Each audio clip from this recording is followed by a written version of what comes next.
पुरुष हमारे साथ मरघटिया का काम कर सके तो इस पुरुष को हम ले सकते हैं। हरिश्चंद्र ने भागकर उस मेहतर के पैर पकड़ लिए। भैया, राजा बोला मरघटिया से कोई घटिया काम हो वो भी दीजिएगा, लेकिन जा बाबा के ऋण से मुझे भैया उरण कीजिएगा। इस बाबा के ऋण से मुझे उरण कर दो, मैं मरघटिया से घटिया भी काम करने को तैयार हूं। तो बताया आज उस मेहतर ने और 20 बार सोना देकर और राजा हरिश्चंद्र को खरीद लिया।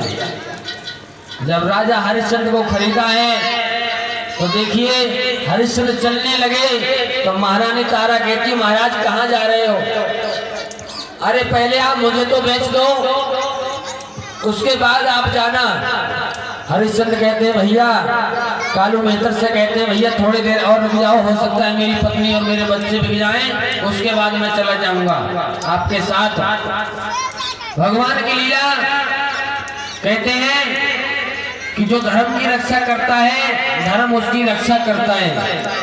बताया सीता जी को रावण ने चुराया था, सीता जी को रावण हरण करके ले गया। किसी ने सीता जी से पूछा कि तुमने अपने देवर की और आज्ञा क्यों नहीं मानी, आप रेखा के बाहर क्यों गई और साधु के पास चलेंगी? साधु रावण था तुम्हें ले गया, तो अब क्या होगा? सीता जी ने कहा मैंने धर्म की रक्षा की थी इसलिए देवर की आन को नहीं माना, मैंने धर्म की रक्षा की थी। और तो किसी ने कहा सीता जी तुमने धर्म की रक्षा की थी, तुम्हारी रक्षा कौन करेगा? रावण लंका में ले आया है। तो सीता जी ने कहा जिस धर्म की रक्षा मैंने की है वही धर्म मेरी रक्षा करेगा, वरना एक तनके से रावण को डर पाना कोई बड़ी बात नहीं है, मामूली बात नहीं है। माँ सीता एक तनके के सहारे से त्रिलोक पूजई रावण को और दूर से डरपा देती थी। रावण दूर खड़ा रहता था, पास में नहीं आता था। क्या था? उस धर्म की शक्ति थी। माँ सीता ने धर्म को नहीं जाने दिया और साधु को द्वार से भूखा नहीं लौटने के कारण स्वयं उसका हरण का शिकार बन गई। तो कहते हैं धर्म जिसकी रक्षा करता है उसे धर्म की रक्षा करनी चाहिए। तो आज एक ब्राह्मण देव आ जाते हैं और उन्होंने उस पुत्र को और महारानी तारा को 40 बार सोना देकर और खरीद लिया। जब 40 बार सोना देकर खरीद लिया है और जब रानी तारा रोहित चलने लगते हैं, इधर को हरिश्चंद्र चलने लगते हैं, तो रानी तारा की आंखों में आंसू होते, कहते हैं स्वामी हमसे जो भी गलती हो गई हो हम आपकी सेवा नहीं कर पाए। मैंने अग्नि के 7 फेरे आपके साथ लिए थे कि मैं जिंदगी भर आपका साथ निभाऊंगी, आपको कोई परेशानी नहीं होने दूंगी, और मैं आज आपको अधवर में छोड़ के जा रही हूँ, मुझे माफ कर देना स्वामी। तो हरिश्चंद्र कहते हैं रानी तुमसे बड़ा पापी मैं हूँ। कैसे? कहते हैं महाराज हरिश्चंद्र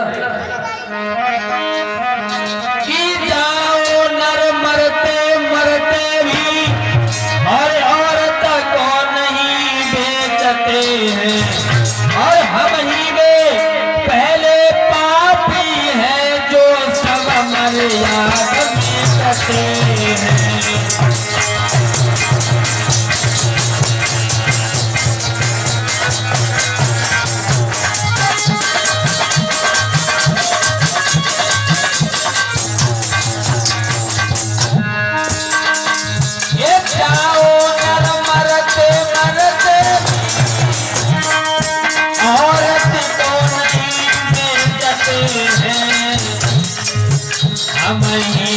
पहले पापी है जो सब मर्यादा में करते हैं।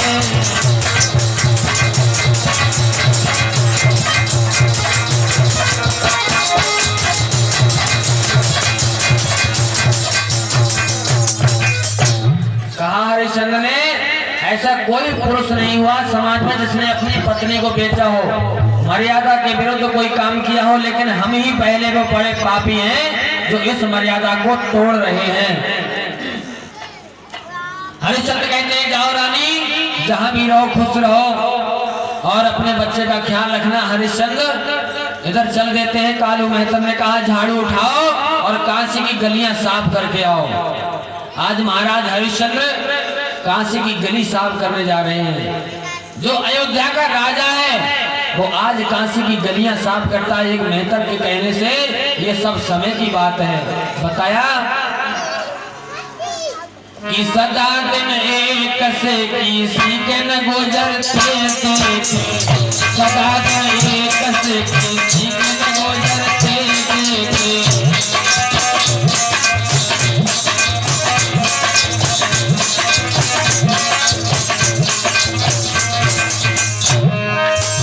सदा दिन एक से किसी के न गुजरते देखे, इंसान दुनिया में चढ़ते उतरते देखे, इंसान दुनिया में चढ़ते उतरते देखे।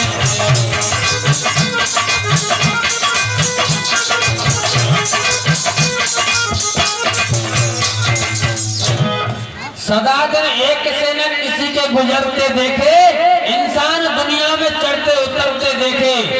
कभी करते थे न्याय दूसरों का जो जज बनकर, कभी कभी हमने वो कटघरे में खड़े देखे।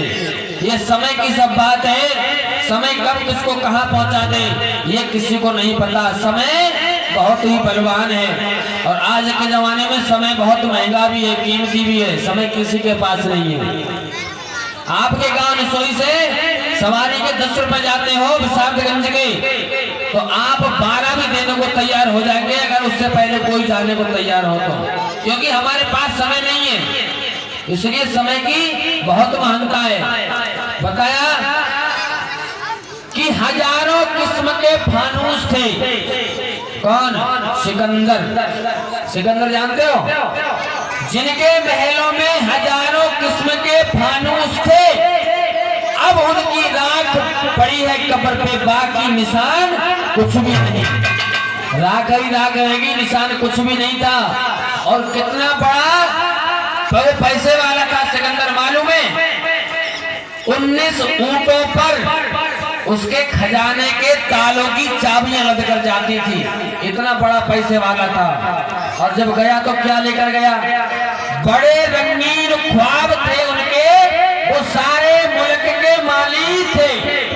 बड़े रंगीन ख्वाब थे उनके, वो सारे मुल्क के मालिक थे। और सिकंदर जब गया दुनिया से दोनों हाथ खाली थे।